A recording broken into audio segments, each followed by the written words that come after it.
He didn't satisfy you. That's why you wanted me last night. You're using Ryan as well. You just needed a partner for this little crime of yours to work. I bet you would have ditched him a few days after you split the money. Am I right? So everything you told me last night was a lie? No.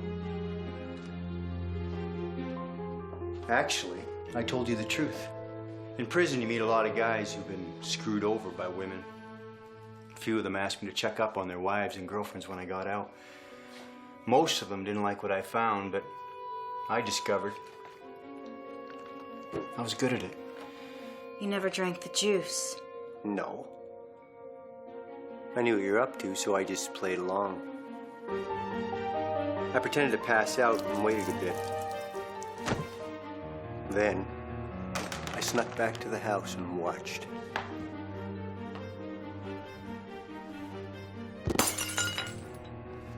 Have your handkerchief? Yeah, I got it. No, upstairs. Then it's like I said. I followed Ryan, and here we are. So Arthur knows. Not really. You see, I prefer not to reveal all my cards at once.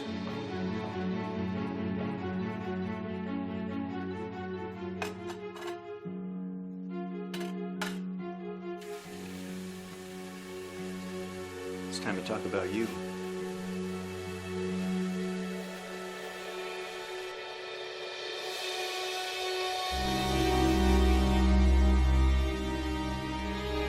He saw us in the kitchen last night, but I called him this morning to tell him to stay away until I had enough physical proof.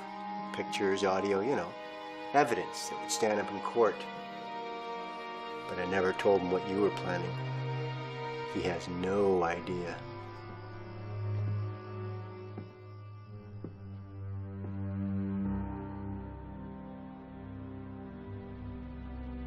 It'll work, Katrina.